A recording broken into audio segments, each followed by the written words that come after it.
funciones solas de conducción, de mantener la ventilación. La ventilación es ese aporte que se tiene de aire, ¿no? Entrada y esa salida, a eso lo llamamos la ventilación. Diferente a la frecuencia respiratoria.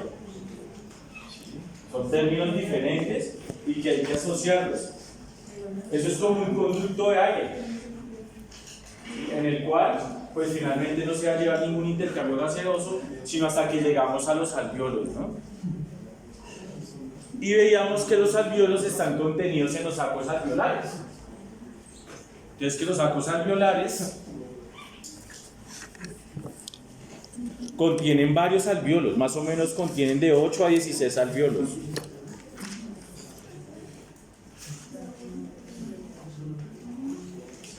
Y finalmente, pues, y leyendo, digamos, la fisiología de Goethe respiratoria, él menciona que el pulmón prácticamente es eso, es una serie de burbujas empaquetadas, ¿no?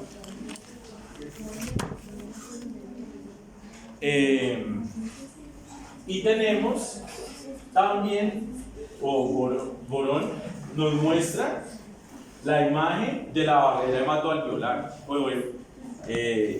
o la barrera hematogaseosa, ¿sí? En la cual es donde se va a llevar el intercambio gaseoso, el proceso denominado hematosis. Ese intercambio gaseoso que va a seguir los principios de la ley de Fick, ¿sí? La ley de Fick es la ley de los gases, así corresponde a la ley de los gases. ¿Y qué dice la ley de los gases? Yo ya se los he dicho. Que ocupa un espacio. Que ocupa un espacio, que va a pasar de mayor presión al de menor presión, y que la barrera, entre más delgada, mayor o más fácil es el paso de un gas de un compartimento a otro. Si la barrera se vuelve o aumenta su espesor, vamos a tener dificultades. Por eso nosotros tenemos dificultades cuando hay un edema pulmonar. Cuando hay un edema pulmonar, aumenta el líquido a nivel intersticial y el espacio intersticial aumenta. Por lo tanto, va a generar alteraciones en el proceso de hematosis. Y ustedes van a ver edemas pulmonares frecuentemente. Inclusive creo que ustedes cuando presentaban una vez en primer semestre era edema pulmonar. Entonces, vemos que parte de la barrera aumenta y ese aumento pues va a generar dificultad respiratoria, dificultad en el intercambio gaseoso.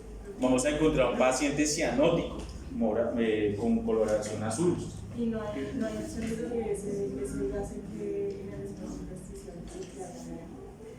intersticial. Que se quede en el espacio intersticial, sí. O digamos cuando hay una fibrosis pulmonar, todo el espacio intersticial se va a cambiar y los alvéolos se van a cambiar posiblemente por un tejido fibrótico que no tiene función. ¿Sí ves? También aunque esa es otra patología.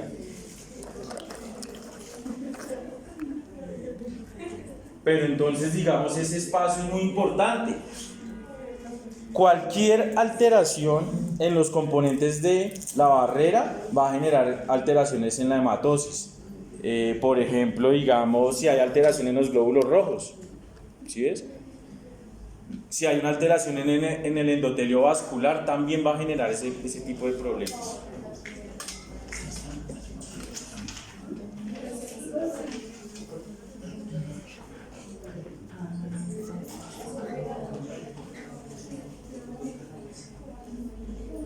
Recuerden entonces que inclusive alteraciones en la anhidrasa carbónica, en la cantidad, una anemia también va a generar procesos, alteraciones en la hematosis.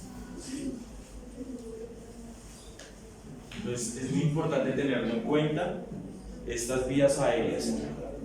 ¿Por qué? Porque en la urgencia el primer paso para nosotros mantener vivo a nuestro paciente es mantenerle la vía aérea permeable. ¿Sí es? Si un paciente se obstruye la vía aérea, se puede morir rápidamente. Entonces lo que usted hace es mantener la vía permeable. ¿Cómo lo hace? Colocándole un tubo endotraqueal. Entonces Entonces coge y le abre la boca, le baja la mandíbula, le saca la lengua y allá ve la glotis y el canal epiglótico. A ustedes le mandan el tubo, le envían el tubo, insuflan el manguito y ahí ya tienen la vía ya permeable. ¿Sí ves? Hay veces que se pueden ir por la vía esofágica. ¿Sí ves? Entonces en vez de entubarlo se van por el esófago. Eso depende de la posición del paciente, ustedes lo van a ver. En la anestesia también lo que se sugiere es intubar al paciente, porque la anestesia, como por ejemplo el propofol, que ustedes lo van a ver, de repente genera un déficit o altera, digamos, la respiración, una depresión respiratoria. Ustedes lo van a ver en la práctica, por ahí, cuando estén anestesiando un paciente. ¿Sí ves? Eso lo van a anestesiar, tienen que intubarlo. Si utilizan inhalar con isoflurano o si utilizan propofol también tienen que intubarlo porque puede generar una depresión respiratoria, ¿listo? Entonces ahí ustedes ya lo intuban. Entonces mire que no es solo en la urgencia, es el primer paso. Entonces se tiene que intubar el paciente en la anestesia también. ¿Sí ves? Si uno lo van a operar también lo intuban. Es lo mismo. ¿Sí? Entonces la vía aérea es muy importante, muy importante. Ya después el patrón usted lo puede manejar con un ventilador o con un ambú. ¿Sí conocen un ambú? ¿Un ambú? Un ambú es un globito que le ponen a uno cuando le hacen la reanimación. Lo mismo, eso se utiliza también en animales. Recuerden que todo lo que hacen en medicina humana lo aplican a los animales.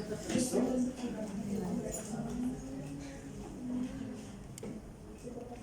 No se les olvide la hemoglobina. Intoxicación por acetaminofén en gato. Ustedes van a estar frecuentemente, ay, que el gatico se enfermó y yo le di doles de bebé. El doles es acetaminofén. Entonces va a generar una metahemoglobinemia y la metahemoglobina es incapaz de transportar el CO2 y el oxígeno. Entonces se va a ahogar el paciente. Lo mismo que si fuera con cianuro o con nitritos y nitratos en el bovino. O sea, dañaría el grupo M. Se reduce. Lo reduce y es incapaz de transportarlo. Si ustedes tienen un animal con fiebre, le dan meloxicam o dipirona. Entonces el meloxicam ustedes le pueden dar a un animal. Hay en gotas, en tabletas, inyectables. Pero bueno, o sea que no tendría afinidad cuando crea una meta. No tendría afinidad. Pierde la afinidad. Pierde la afinidad. Cuando es incapaz de transportar. Entonces ya no puede transportar gases. Entonces se muere ahogado. Entonces el gato llega cianótico por la intoxicación por acetaminofén. ¿Listo? O por nitritos y nitratos en el bovino. Entonces cuando estén empantanados los pastos se intoxican por nitritos y nitratos. Dale, gracias. Bueno, ahora vamos a hablar del pulmón. Porque el pulmón es importante. Porque el pulmón tiene varias particularidades. Una de ellas, como dice el doctor Ricardo, las particularidades del pulmón. Y es una de ellas es que tiene la capacidad de ser elástico, ¿verdad? Es la elasticidad. Es importante esta elasticidad del pulmón porque depende de ello si se amplía o disminuye el campo pulmonar. Si el campo pulmonar por lo general se mantiene por diferentes ¿cómo se llamaría? Gracias a diferentes esfuerzos de la biofísica. Esos esfuerzos los van a dar no solamente el pulmón y su tejido, ni los alvéolos, sino también la pleura. La pleura también mantiene al pulmón adherido hacia la cavidad torácica, ¿sí? Lo mantiene suspendido. Y recuerden que hay diferentes tipos de pleura, ¿sí? Tenemos la pleura parietal y la pleura visceral. La pleura visceral es la que va hacia o que está junto al órgano, al pulmón, y la parietal es la que va a estar contra el tórax. ¿Sí ves? Y en el medio de las dos pleuras hay un líquido que es el líquido pleural. ¿Sí ves? Eso es como un aceite. ¿Ustedes sí saben qué es un aceite? Sí. Eso. ¿Para qué es un aceite? Para lubricar, ¿verdad? Entonces, este líquido que está contenido entre las dos pleuras, en el espacio pleural, es como un líquido que mantiene la lubricación para mantener la respiración adecuada. Hay pacientes que pueden generar un aumento en ese líquido pleural y van a generar problemas también respiratorios. ¿Sí ves? Dolor. Entonces tienen que tener en cuenta ese tipo de pleuras, ¿no? Y tenemos también el ilio. Anatómicamente, que es importante para la cirugía también, que es la zona de penetración de los bronquios principales y los vasos pulmonares. Lo mismo que vamos a ver el ilio renal. ¿Sí? También vemos el ilio pulmonar. ¿Sí?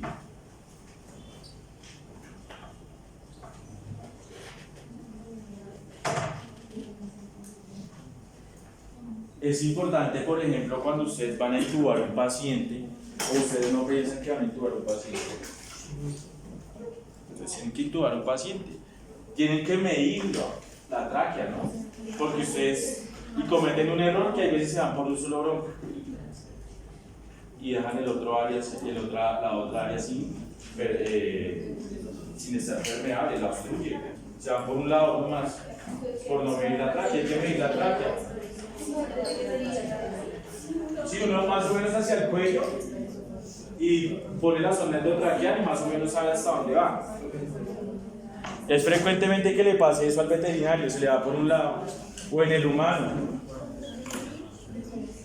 La mayoría de riesgos en anestesia se están en la intubación. Porque imagínense que se le vaya solo para un pulmón.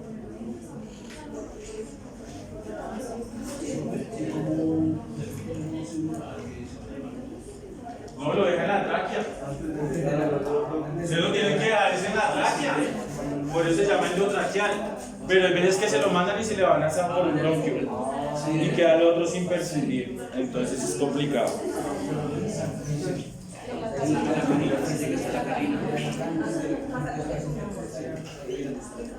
Entonces recordemos la pleura visceral.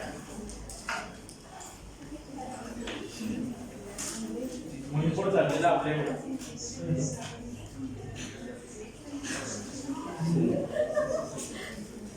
El espacio pleural y la pleura parietal. Ya la conocen por la anatomía.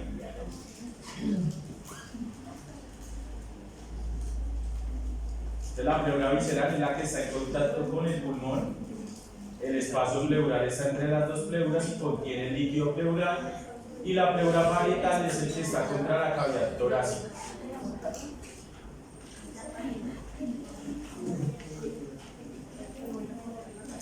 Esta pleura también tiene que estar íntegra.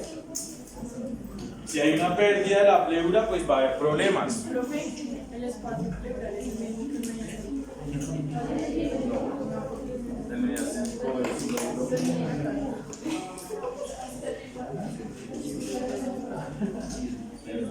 ¿Listo? ¿Hasta ahí alguna pregunta? Vamos a hablar de la ventilación pulmonar. O sea, la otra semana en clase. Sí. Normal. Y la próxima la que no tenemos clase. Sí.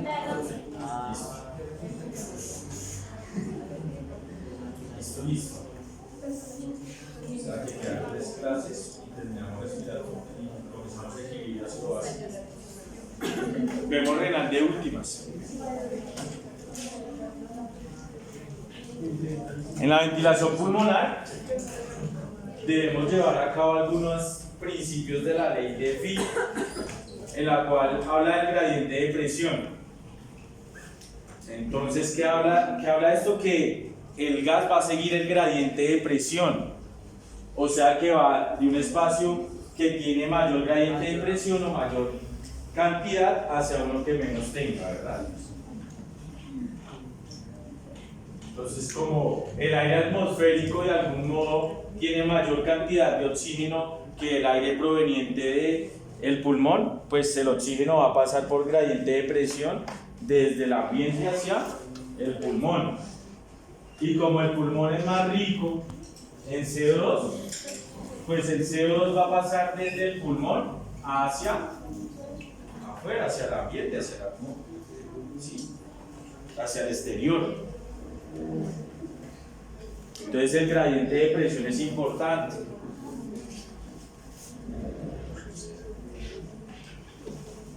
Entonces tenemos que por lo general hay un movimiento de aire desde la atmósfera hacia el pulmón o viceversa, desde el pulmón hacia la atmósfera. Por eso la presión atmosférica y la altura y todo eso tiene que ver con el intercambio gaseoso, la humedad, ¿sí? Dependiendo del aire en que esté rico, como yo les daba el ejemplo, si uno tiene un aire rico atmosférico, pues va a captar ese CO2 y se va a intoxicar, ¿no? Y ahí está, también hay un movimiento de aire desde los pulmones hacia la atmósfera.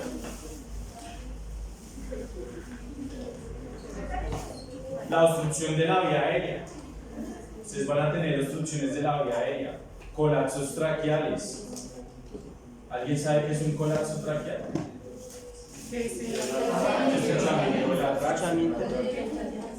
No, porque la inflamación de la tráquea se llamaría traqueitis. Eso sería hipertensión. Sería como una especie de estenosis. ¿Sí ves? Entonces, digamos, ese es un colapso traqueal y el paciente te va a generar tos. ¿Sí? Y sonidos pulmonares anormales. Cuando hay un estrechamiento de la tráquea, ¿qué sonido se generaría? Un silbido que sería una sibilancia, pero el silbido, la sibilancia sería más a través de los bronquiolos terminales. Por eso cuando ustedes tienen un paciente asmático, le auscultan sibilancias. Cuando ustedes tienen un paciente asmático, le auscultan sibilancias. Y si tienen un paciente con una neumonía, ¿o ustedes creen que a los pacientes no les dan neumonía? ¿Un estridor? Un estertor, que es como un ronquido. ¿Y el estridor? ¿Ustedes tienen fonendoscopio? Sí. Ah, bueno. No, ya me imagino que lo tienen guardado. Desenvolven. Desenvolven el fonendoscopio y pónganselo al perrito. A ver si le pueden auscultar el pulmón. ¿Y un estridor en qué caso? Lo que pasa es que, bueno, hay estridor, el estridor sería también similar al estertor, que son como ronquidos. Y la sibilancia es el silbido. Si ustedes auscultan a un perro, ¿qué sonido pulmonar es el normal? El bronco es. Broncovesicular. Es el paso de aire, se siente el paso del aire. ¿Sí? También lo pueden auscultar en la tráquea. ¿Sí es? Broncovesicular. Y ahora, si ustedes están haciendo el examen del aparato respiratorio en su semiología, pues ya saben que los perritos tienen senos paranasales. Entonces, ¿cómo harían ustedes la exploración de los senos paranasales? Mediante la percusión. Entonces, ustedes cuando vayan y vean una vaca y peguenle acá al frente. ¿Qué suena? Entonces, ¿cómo es el sonido? Timpánico, huecos. Si en su sonido mate, pueden tener una masa. ¿Sí ves? O a ustedes no les ha dado sinusitis. ¿Qué es la sinusitis? La inflamación de los senos paranasales. Y ustedes dicen, ay, me duele la cabeza. Y se tocan acá y le duele acá la frente. ¿Sí? ¿O solo me daba a mí? Sí. Esos son los senos paranasales. ¿Sí es? Y ustedes pueden percutirlo, miren, si ustedes se hacen así se va a escuchar hueco, si se hacen todo más duro, más hueco. Entonces, no, la cuña se ríe apenas. ¿Cómo se llama cuando me pegan? Percusión. Eso no es lo que le reduce el peso al cerebro, los senos paranasales.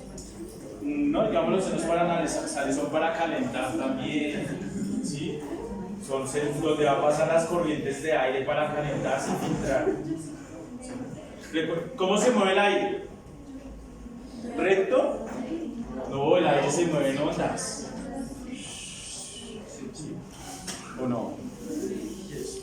Entonces lo mismo pasa cuando entra a la cavidad nasal, pues pasa directamente hacia los cornetes para calentar y humidificar el aire, para filtrar. Listo. En la ventilación pulmonar, que es el paso en realidad de aire, más o menos oscila, dependiendo del perro, ya vamos a ver los diferentes tipos de presiones. Hay una presión tidal, que es la que se utiliza, una presión inspiratoria, una expiratoria, ¿sí? Eso hace la suma de la ventilación, ¿sí? Esa es la suma de la ventilación. Pero la ventilación se va a dar dependiendo del ciclo respiratorio. Y el ciclo respiratorio lo vamos a dividir entonces en la inspiración, que es la entrada de aire desde la atmósfera hacia los pulmones, y la expiración, que es la salida, ¿sí? Ya hablábamos que la inspiración era activa, ¿no? Que necesitaba energía, ¿sí? Que necesitaba algunos músculos, el diafragma. Ustedes ya hablaban del diafragma, ¿sí? Ya lo habían definido. Nervio frénico también lo van allá, es el que lo va a inervar. Los hiatos, ¿sí ves? Entonces un paciente se le va a hacer una cirugía laparoscópica. ¿Sí saben qué es cirugía laparoscópica? ¿Cómo sería? Una cirugía mínima invasiva es una cirugía laparoscópica, y una cirugía o una laparotomía si es invasivo. Entonces, ¿qué pasa? Que en la laparotomía yo cojo y hago acá la incisión, busco la línea alba y abro el abdomen, ¿no es cierto? Cuando ustedes lo vayan a ver, abren el abdomen, encuentran, digamos, lo que necesitan, los ovarios, cualquier cirugía. Y la cirugía laparoscópica es la cirugía en la cual usted no abre el abdomen, sino mediante tres incisiones pequeñas va a introducir unos troncales o unos tubos. ¿Sí es? Pero ahora, ¿cuál es el dilema? Pues todo va a estar recogido, entonces ustedes tienen que insuflarle un aire, que es CO2, para expandir el abdomen. ¿Sí es? Se expande el abdomen y ya pueden encontrar los órganos más fácilmente. ¿Sí ves? Si hay una hernia del diafragma, ustedes no pueden hacer eso, porque va a pasar el CO2 hacia el pulmón.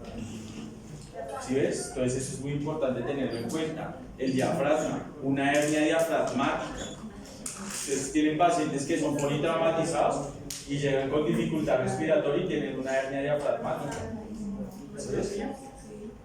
La anestesia, si ustedes van a intubar y el paciente tiene hernia diafragmática, todo eso va a tener consecuencias. Tienen que hacer un tubo de tórax también, porque el abdomen va a permitir el paso de aire.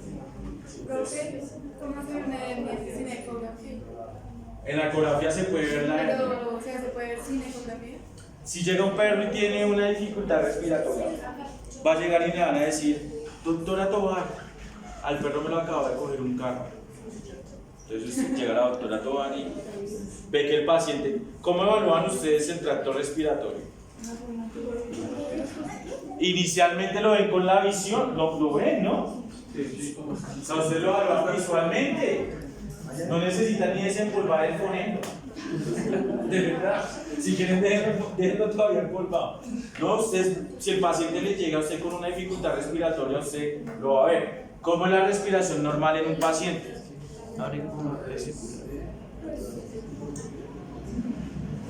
Karen, ¿cómo es la respiración normal en un paciente?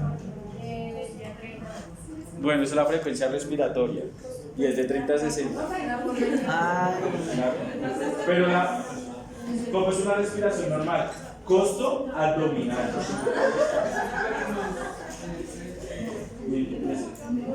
Costo abdominal.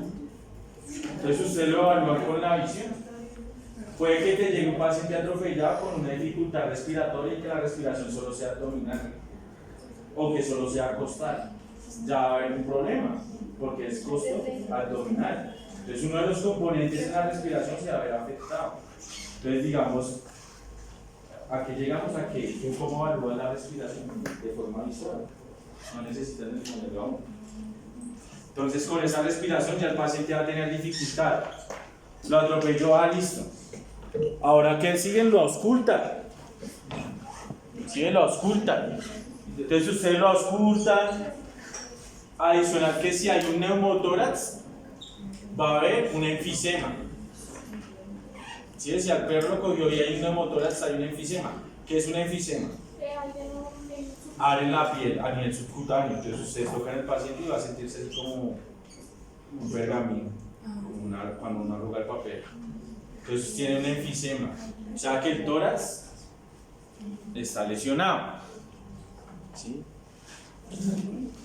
Ahora el paciente, listo, el tórax puede estar íntegro, puede estar normal. Pero si hay hernia diafragmática, hay dificultad respiratoria. Entonces ustedes cogen al paciente y lo ponen en los miembros posteriores, lo levantan y la dificultad respiratoria disminuye si hay hernia diafragmática.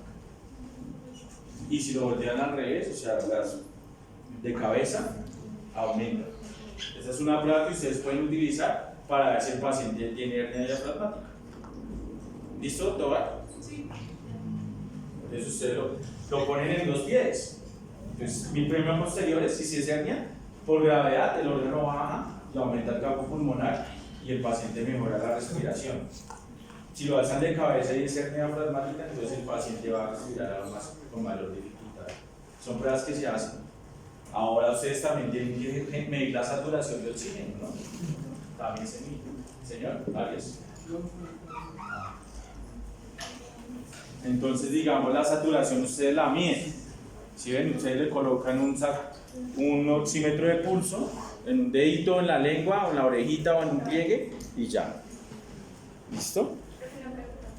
En el caso de la hernia diafragmática, por hecho de un accidente, eso que me pasó, ¿cómo se puede generar inmediatamente un paro cardíaco? Porque, digamos, el animal entró y estaba sentado pues, para regular como tal la respiración, y al momento en que uno lo ponía en el cúbito entrar, entró paro cardíaco.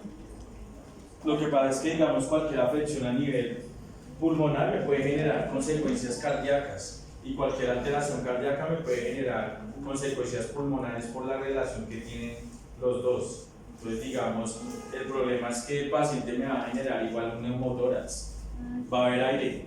Entonces, si hay aire, me va a disminuir el espacio pulmonar. ¿Sí ves? Entonces, ¿cuál es la clave del paciente respiratorio? No estresarlo. Si ustedes tienen un paciente respiratorio y lo estresan, se le muere. Entonces, ¿cómo se va a tapar la nariz y la boca? Entonces, digamos, tienen que tener en cuenta eso, no estresarlo. Entonces, lo primero que ustedes deben de hacer es cogerlo y meterlo en un ambiente rico de oxígeno. Entonces, ustedes cogen y lo meten en un ambiente rico en oxígeno, puede ser una cámara. Pues no hay cámaras hiperbáricas en veterinaria, pero entonces ustedes cogen y, si es pequeño, lo meten en un recipiente plástico con tapa y le ponen el condensador de oxígeno del oxígeno. Ahí ya ustedes ya están enriqueciendo el ambiente de oxígeno. O le pueden colocar una máscara nasal, también hay para animales, ¿sí? O le pueden colocar el isabelino cubierto y le ponen también, ¿sí? O sea, hay varias formas de hacerlo, ¿no? Varias formas. Pero entonces ustedes deben mantener el oxígeno. Si lo estresan, se le muere. Si le llega un gato con asma y lo estresaron, se muere el gato. Porque hay veces que el médico quiere tomar exámenes de una vez. ¿Sí ves? Entonces, vamos a tomar los exámenes. Y el gato ahogándose. El gato con la boca abierta. Y usted lo manipula, pues se le murió en la mesa. por la mala manipulación. Por eso la vía respiratoria casi no la enseñan, pero es muy importante. ¿Sí ves? Es muy importante tenerla. Listo. Entonces la ventilación pulmonar coincide con la inspiración. La entrada de aire hacia el pulmón, ¿sí? Y la expiración, la salida. Ya sabemos los músculos inspiratorios, los músculos expiratorios, que es un proceso pasivo. ¿Hasta ahí alguna pregunta?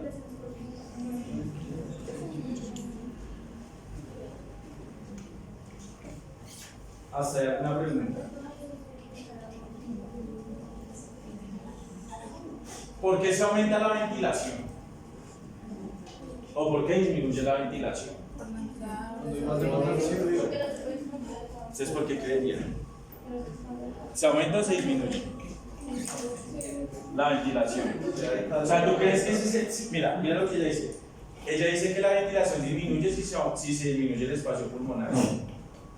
¿Ustedes qué pensarían? Aumenta. Pues si no puede respirar, aumenta la ventilación.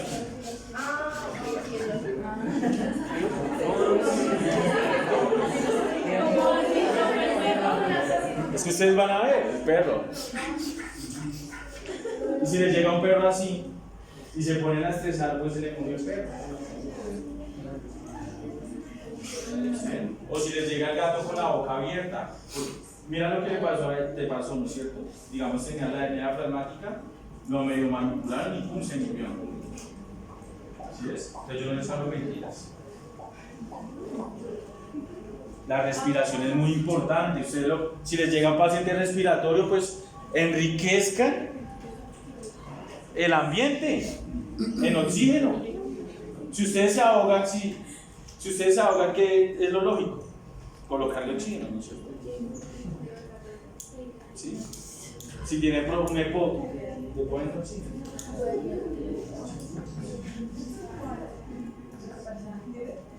Lo que pasa es que acá viene el diafragma y acá digamos la hernia se viene a curar en la radiografía. No, mira, digamos, ese es el pulmón, ese es el árbol traqueobronquial, acá viene el diafragma. Sí, es pero esta posición del diafragma más para atrás, pero también acerca del corazón, que disminuye el espacio pulmonar. Digamos, mira el diafragma, no se ve.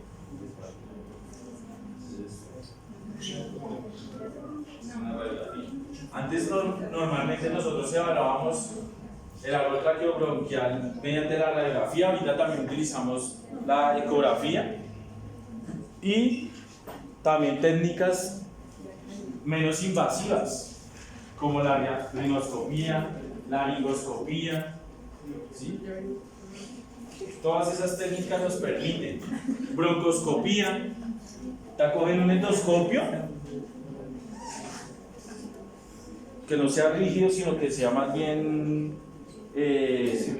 flexible y se introduce y se mira el espacio, los bronquios. Hasta allá yo puedo ir, mire, tiene una masa o tiene una enfermedad pulmonar y algún lado traqueobronquial y mando eso a la hora. ¿Sí ves? O sea, hay varias técnicas con las que yo puedo evaluar eso. ¿Listo? ¿Quién aumenta entonces la ventilación? ¿O por qué se aumenta la ventilación? Mayor esfuerzo. ¿Por la presión de qué? Mayor esfuerzo del cuerpo. Es decir, disminuye si lo paso a... O sea, si a usted les llega un paciente... ¿Ustedes qué piensan? ¿Cómo?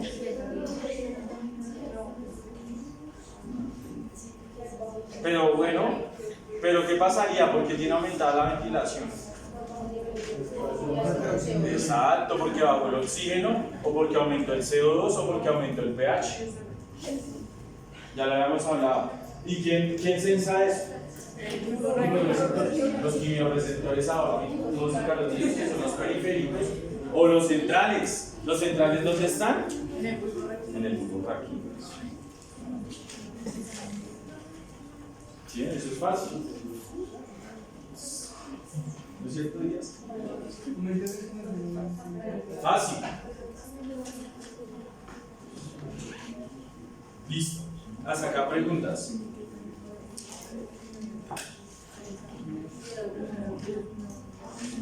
Pero si hay un aumento en el metabolismo de la célula, también me genera un aumento en la ventilación.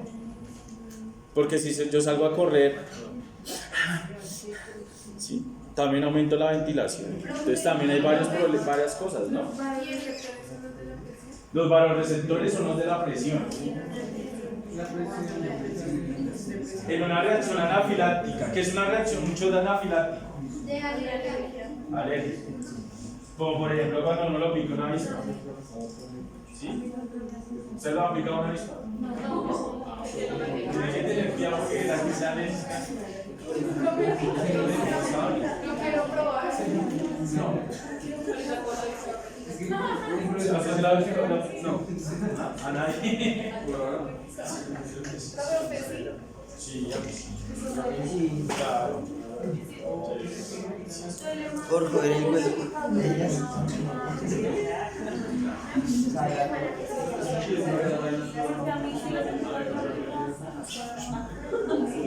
Es una reacción alérgica exagerada. ¿Quién desencadena la reacción alérgica? ¿Qué célula? ¿Qué célula? Bueno, la histamina, la reacción alérgica, ¿y qué célula se involucra?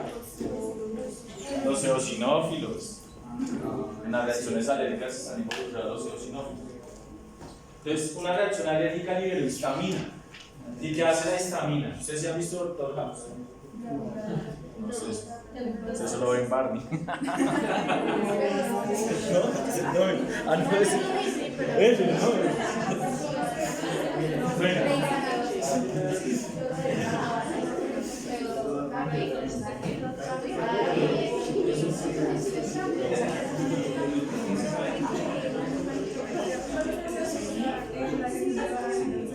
Bueno, si nosotros podemos comer un alimento que también nos dé una reacción alérgica, si cualquier cosa que nos dé una alergia, pues va a generar una obstrucción de las vías aéreas. Genera una obstrucción de las vías aéreas. ¿Sí es? Y se obstruye y por eso nos toca entubar. Se cierran las vías aéreas. ¿Sí? Pues, por eso hay que entubar y por eso se muere el paciente. Si ustedes tienen una reacción anafiláctica, ¿qué hace? Un antihistamínico, como difenhidramina. ¿Y cuál otra? Y corticoide. Se utilizan los dos son. Dexametasona, que es de rápida acción, betametasona. Todos esos son glucocorticoides. Acuérdense que los glucocorticoides son antihistamínicos. Hay gente que se ha muerto por eso, ¿no? Entonces hay que tener cuidado. Listo. Lóbulos pulmonares. Ahí los tenemos. Dos lóbulos. ¿De qué especie? Gato y perro. Gato y perro. Sí, están vestidos. ¿Cierto que sí?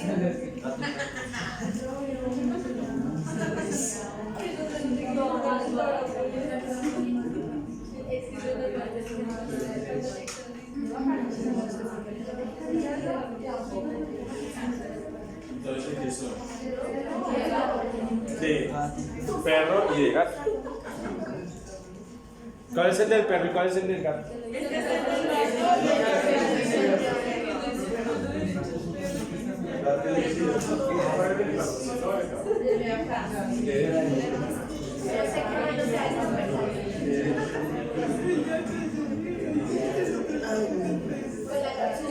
Entonces vemos que hay diferentes lóbulos, ¿sí? Más o menos hay 6 lóbulos, ¿sí? Tenemos el lóbulo craneal izquierdo, ¿sí? El lóbulo caudal izquierdo, el lóbulo intermedio, el lóbulo accesorio,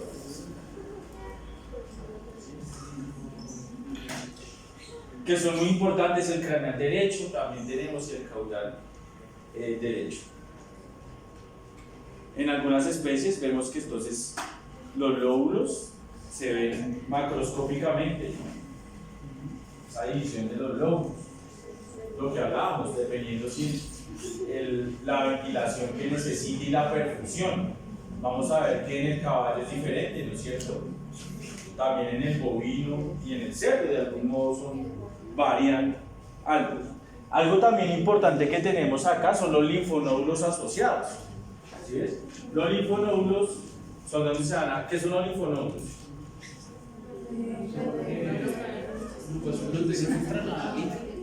Bueno, los linfonodos hacen parte del sistema retículo endotelial y es donde se van a generar la maduración de los linfocitos sobre las líneas de defensa, ¿no? Porque es importante eso, porque cuando nosotros tenemos minerales y entran por la vía respiratoria, se van a depositar en los linfonódulos. Por ejemplo, un linfoma, que es un cáncer. O cuando le dicen a ustedes, ay no, es que se murió, le hizo metastasis al tumor. ¿Sí se han escuchado? Sí.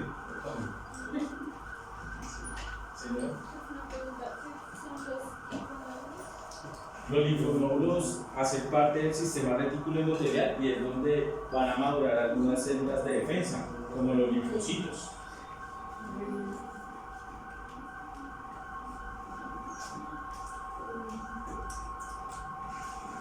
Y donde va a ser metástasis en realidad es a nivel de los linfonódulos.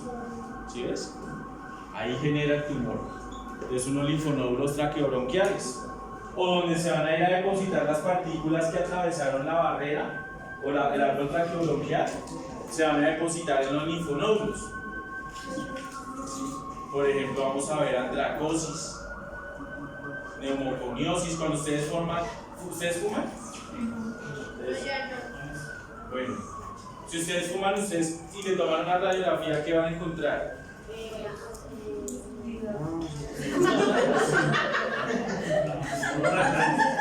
Antracosis, una coloración, porque está fumando CO2, ¿no es cierto? Y ahí se van a ver.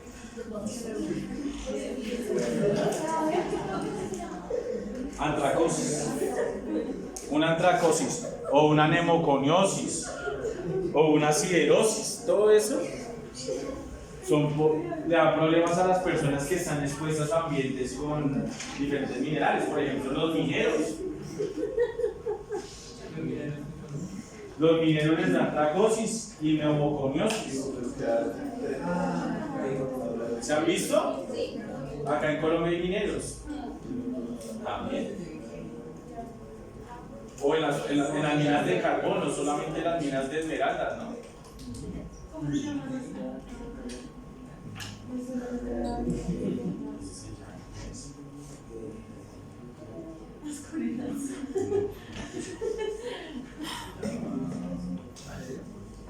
Van a generar problemas derivados pues, de eso, ¿no? Recuerden la escotadura cardíaca, es esa parte del pulmón que está sobre el corazón, ¿sí? Ustedes lo ven en su anatomía. Cualquier problema a nivel cardíaco, a nivel pulmonar, en esa escotadura va a generar también consecuencias, ¿no?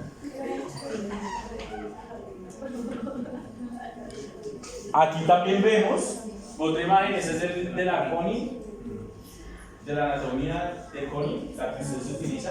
Vemos la tráquea, ¿sí?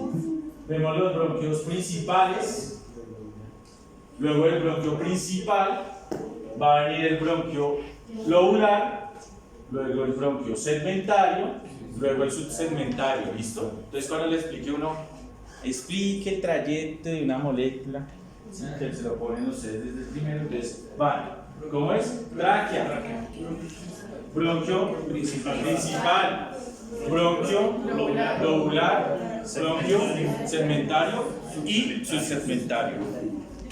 Hasta ahí viene el espacio muerto, ¿qué? Luego viene el bronquiolo terminal, el bronquiolo respiratorio, ¿Sí? Y el verdadero, hasta el verdadero. El verdadero, sí, el verdadero, el respiratorio.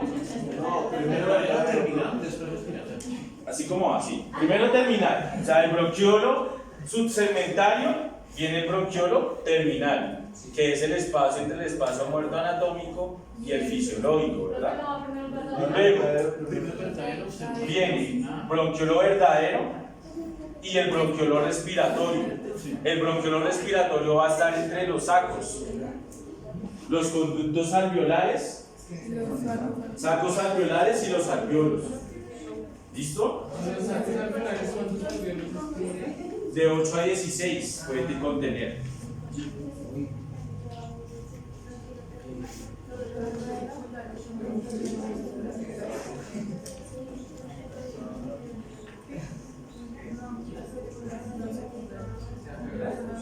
Esa imagen pero esa de la juez, la fisiología de juez, que es respiratoria. ¿Sí?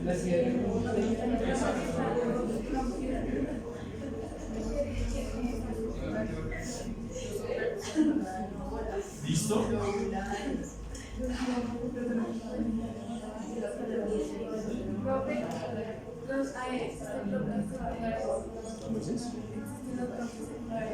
Sí, después de que empiezan a hacer los lugares subsecundarios, depende de la ramificación.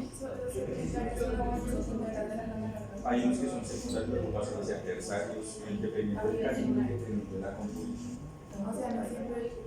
Secundarios, terciarios.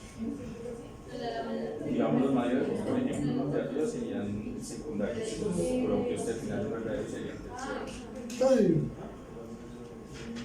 Ahora ese de quién es. De ovino. ¿Seguro? No, ¿De Bequino? Sí, entonces no hay una delimitación, sí contiene lóbulos, pero no hay una delimitación entre los lóbulos, ¿no? Parece que fueron uno solo. ¿Por qué? Porque necesita ampliar más su cambio respiratorio. ¿Por qué? Porque es un animal de deporte.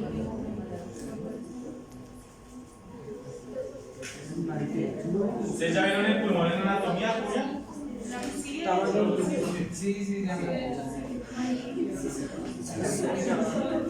¿Y ese de quién es?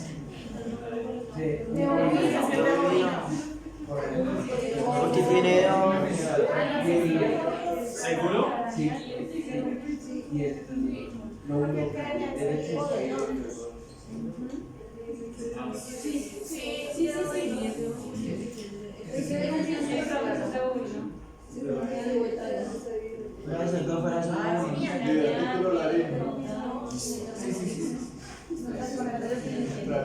Entonces hay que relacionar todo. Todo. ¿Hasta hay alguna pregunta, muchachos? Ahora ya nos vamos a meter en el alveolo.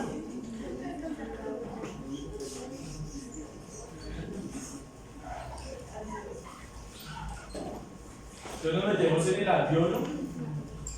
Hablamos entonces del bronquiolo terminal, del bronquiolo respiratorio, que hacen parte del espacio muerto fisiológico.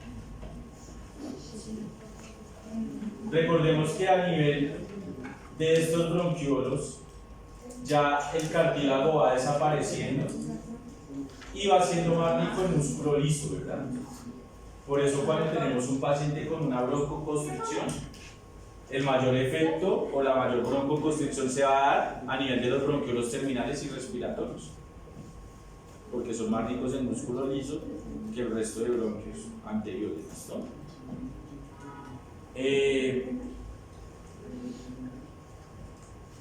¿Y quién inerva los pulmones? Si les preguntara quién inerva los pulmones, ustedes qué me dirían.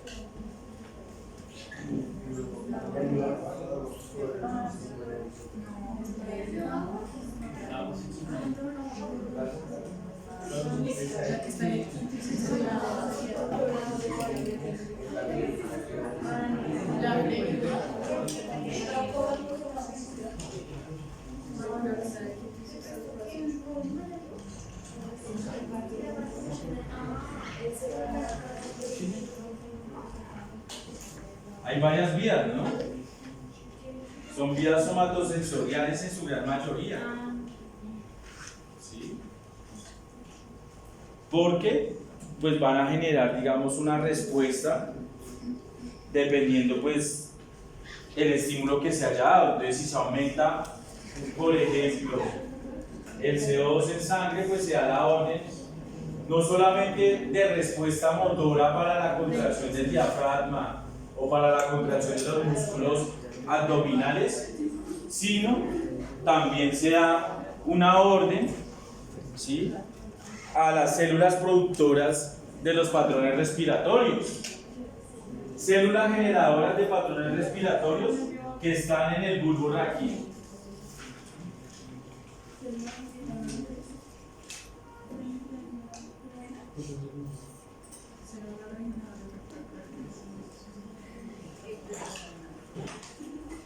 Para el adecuado proceso de hematosis, entonces necesitamos varias cosas, ¿no? Bien. No, o sea, en el alveolo como tal no hay inervación. La inervación se da desde otras vías, por eso le digo, hay una relación entre las vías sensoriales y motores. Hay varios, digamos, el vago en un lado, que es simpática, y por otro lado también parasimpática, ¿no? Y somática también sería de respuesta. De todo, de todo. Pues esas células generadoras serían Esas células inervadoras, sí. Ganglio simpático.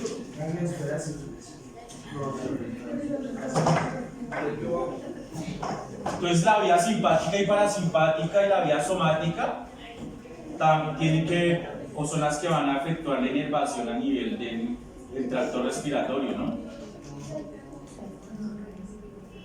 Ahora, para el proceso de hematosis, ¿qué se necesita para el proceso de hematosis? Sangre. ¿Por qué la sangre?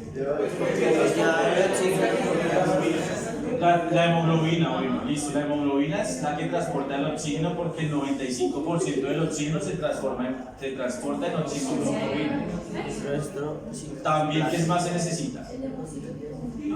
Bueno, los neumocitos tipo 1 que son los encargados de la intercambio. ¿Qué más? La amidrasa carbónica en el glóbulo rojo por un lado. ¿Qué más?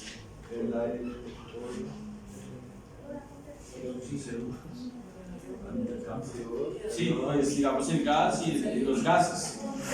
Pero importante también es la vasculatura que tienen a nivel pulmonar, ¿no?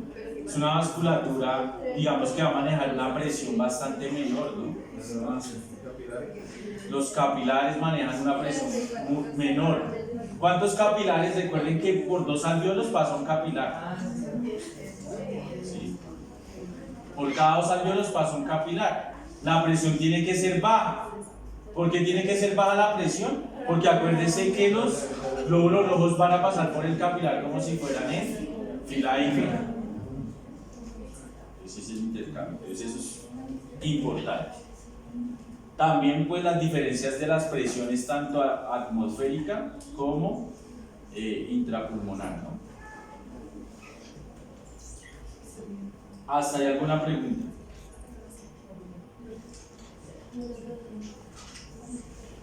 No se les olvide eso.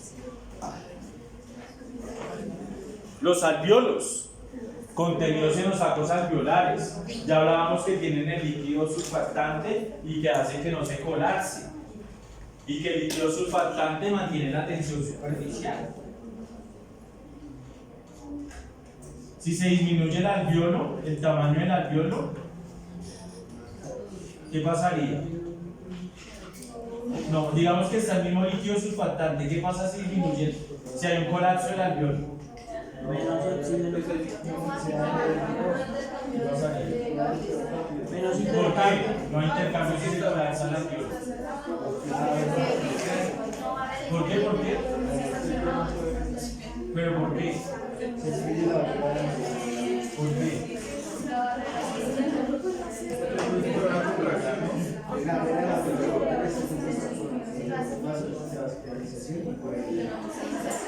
la parte de la alveolo. Entonces recuerden, si se colapsa el alveolo, el líquido surfactante engruesa la barrera. Sí, exacto, porque se engruesa. En cambio, digamos, si está el alveolo de un tamaño grande, pues el líquido es menor y permite pues la barrera más delgada.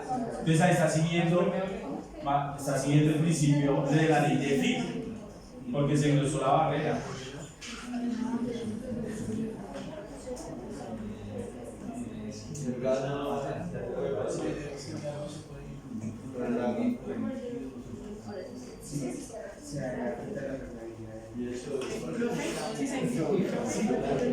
Ahí tenemos la vascularización.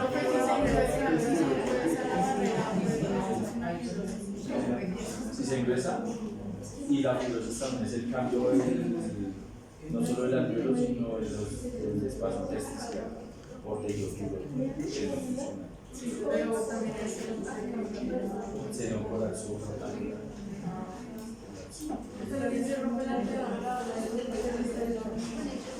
No se rompe.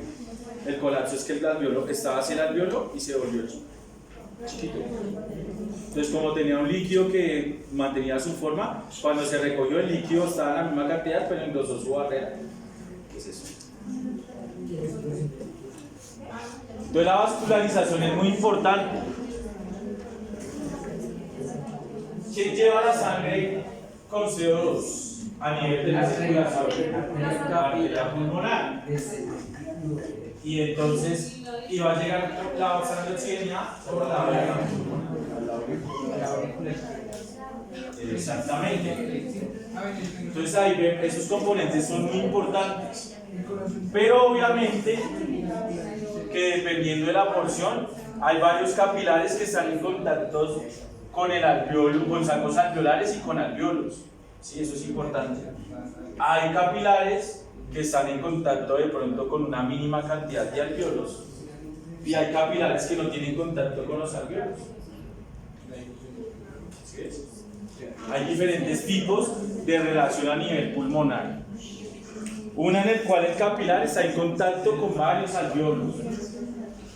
Una que ya has limitado el número de alveolos con los que tiene contacto y otra que finalmente no va a tener contacto con los alveolos, ¿sí? Sino con el intersticio para nutrir. Para nutrir el resto, los que no tienen contacto con los alveolos van a ir a nutrir el resto del parénquima pulmonar.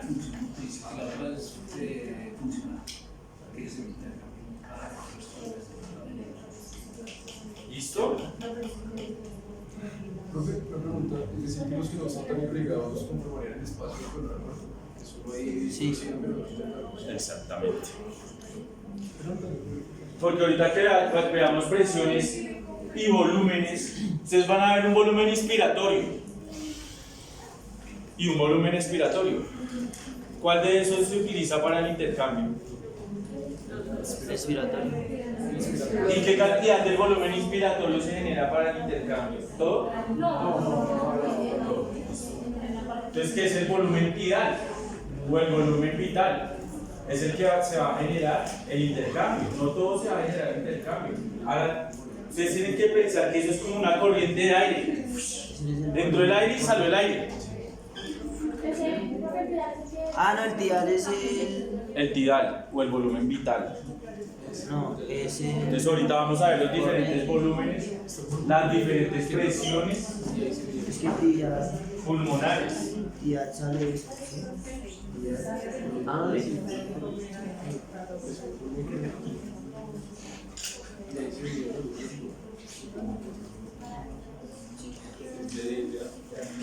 Llegamos finalmente a la hematosis, que es el intercambio de aire entre el alveolo y la sangre, ¿verdad? Y que sean los capilares, como les mostraba ahorita.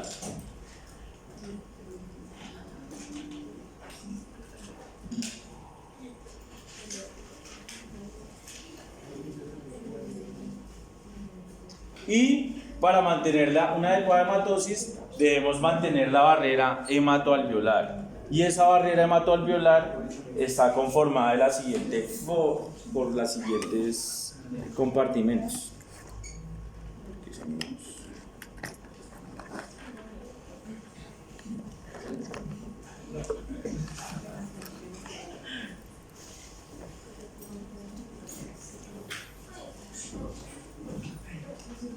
Cualquiera de los componentes de la barrera hematoalveolar que se vea afectado va a generar problemas en la hematosis, ¿listo?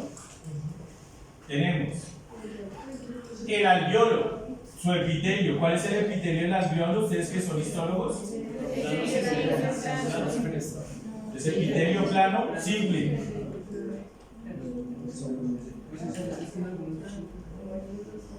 Recuerden que entre más simple sea este epitelio, pues más fácil va a permitir el intercambio gaseoso, ¿no? La membrana basal. ¿Cuál es la membrana basal?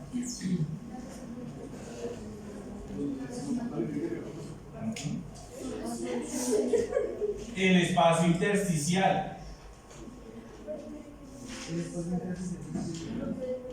No. El espacio intersticial es el espacio que hay en el tejido pulmonar, ¿no? Exactamente. La membrana basal del capilar.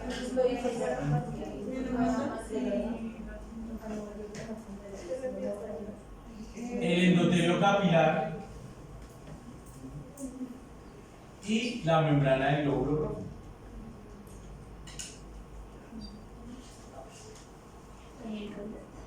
Por estos 6 componentes está compuesta entonces la barrera hematoalveolar.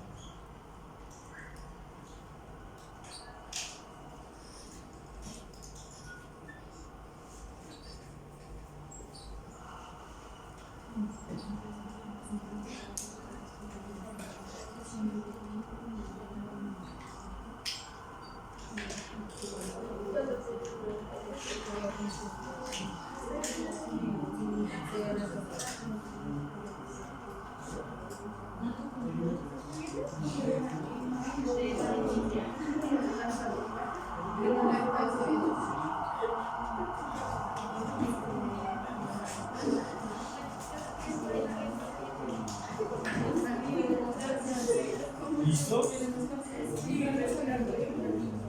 Pero no solo en la hematosis se ve alterada por alteraciones en sus componentes, sino también se va a ver alterada por la relación del aire, por la modificación del aire.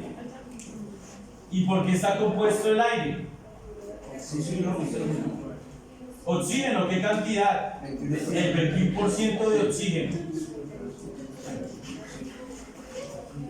El CO2 o dióxido de carbono, el 0.03%. El nitrógeno, el 78%.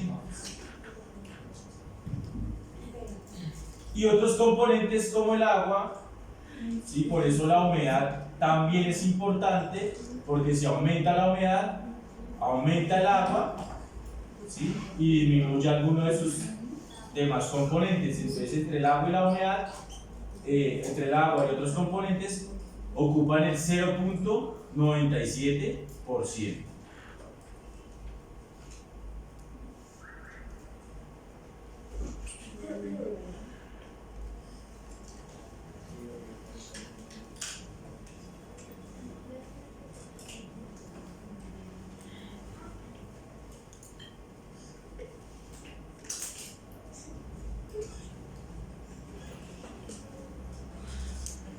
Esta cantidad de oxígeno sería entonces la fracción inspiratoria de oxígeno.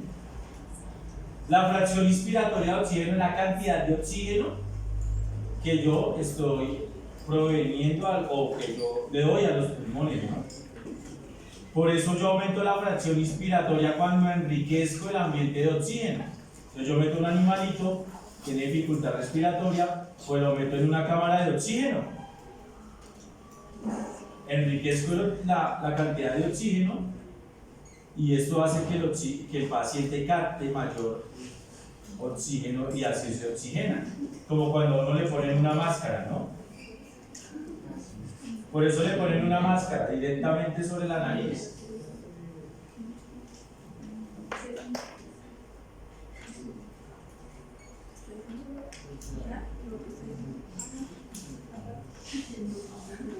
Ahora, esto ya lo sabemos. Oxígeno versus CO2. Oxígeno, 5% disuelto en plasma, 95% en forma de oxihemoglobina. Lo encontramos, ¿no?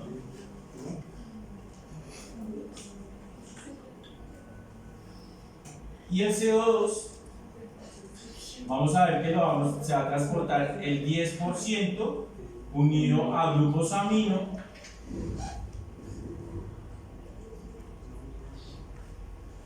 el 20% en forma de carbaminohemoglobina,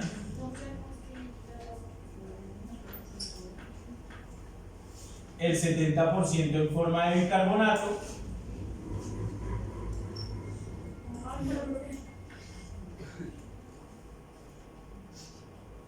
entonces hay más formas de que el glóbulo rojo transporte CO2, por lo tanto es mayor la afinidad por el CO2 que por el oxígeno.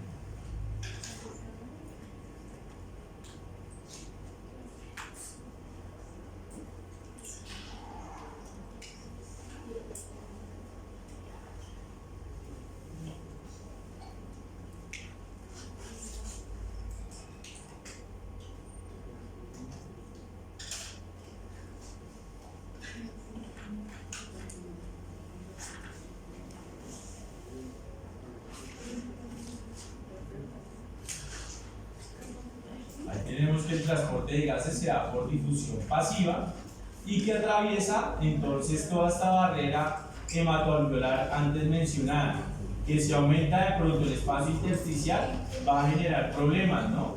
Si aumenta el líquido surfactante y aumenta la capa, el epitelio alveolar, pues hay problemas. Y si hay problemas con el eritrocito, con la membrana del vaso sanguíneo, también va a haber problemas con el intercambio gaseoso.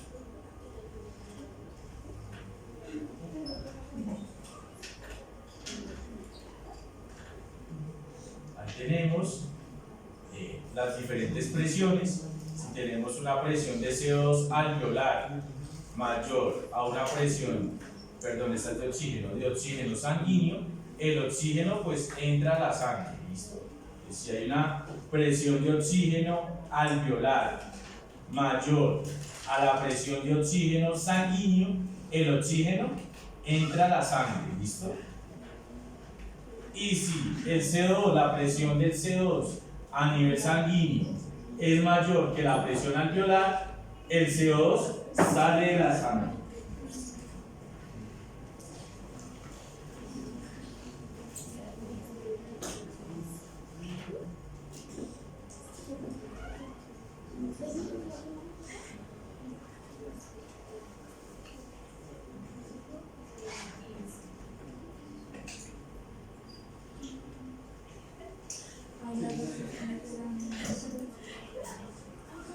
Ahí tenemos como la captación de oxígeno y de CO2.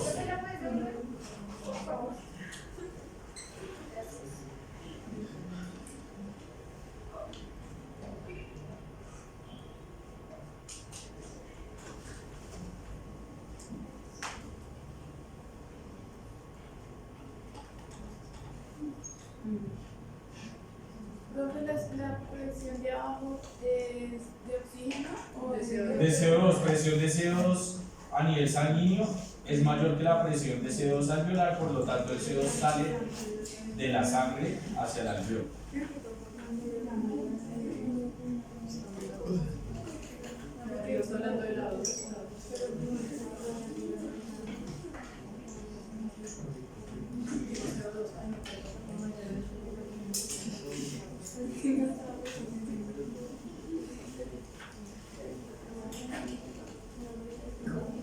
Aquí vemos entonces cómo el glóbulo rojo es capaz de transportar el CO2 y el oxígeno, ¿verdad?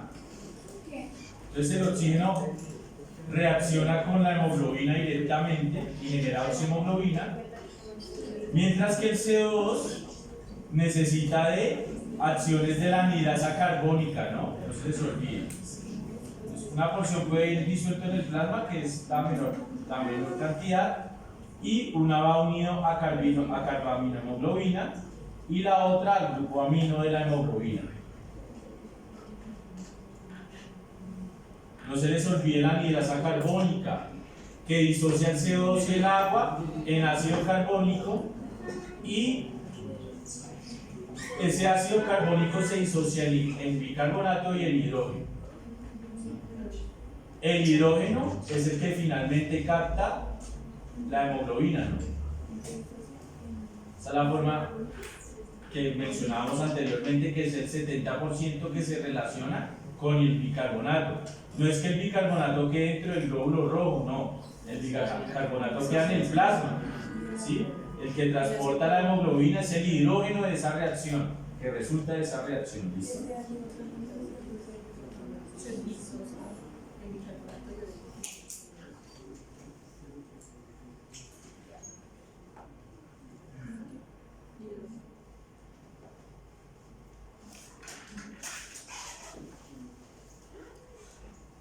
Ahí está el sistema de conducción nuevamente, para que lo anote. Pues, bronquiolos principales, bronquiolos lobulares, ya los mencionamos, segmentarios, subsegmentarios, verdaderos, terminales, respiratorios, conductos alveolares, sacos alveolares y alveolos.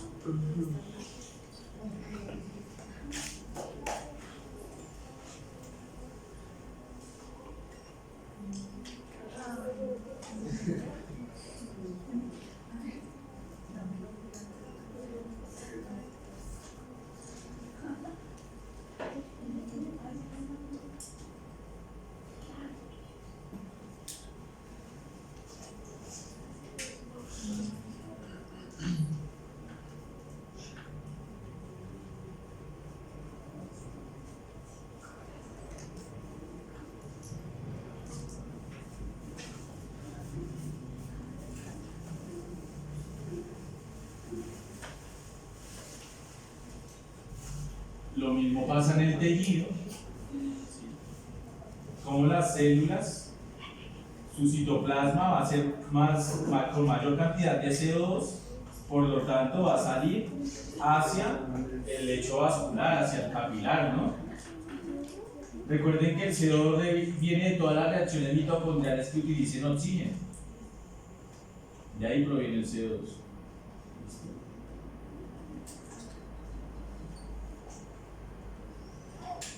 Acá es a nivel del tejido, como pasa el CO2 a nivel del glóbulo rojo, actúa la anhidrasa carbónica, transporta el CO2, capta el hidrógeno y sale el bicarbonato. Mira.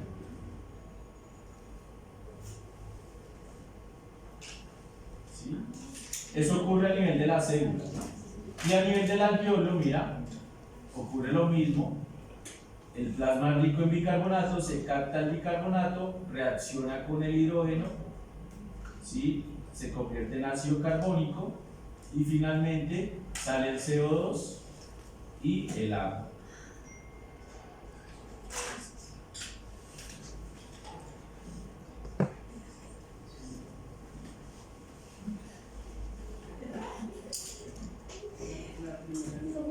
Profe, ¿puedo volver a explicar lo anterior? ¿Esta? Aquí vemos la célula o de dónde se proviene el CO2, ese es el transporte del CO2. Entonces dice que el CO2 viene de todas las reacciones que utilicen oxígenos, es un desecho metabólico.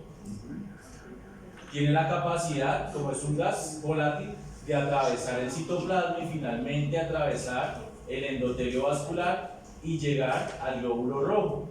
En el glóbulo rojo, ese CO2 reacciona con el agua gracias a la anhidrasa carbónica, lo disocia al bicarbonato, que posteriormente da como final de su disociación el hidrógeno que es el que capta la hemoglobina y el bicarbonato sale.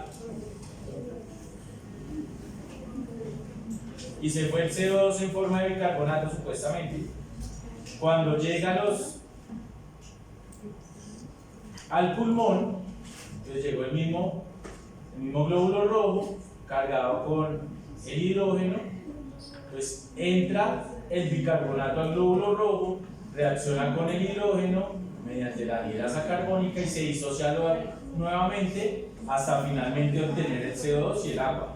El CO2 atraviesa la barrera y el agua queda en el plasma.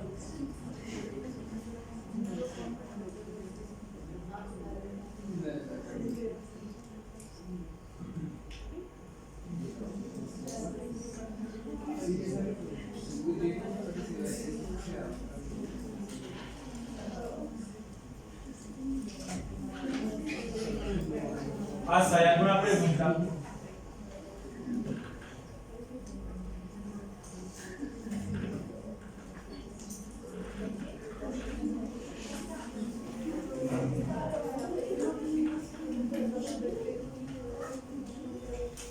¿Listo?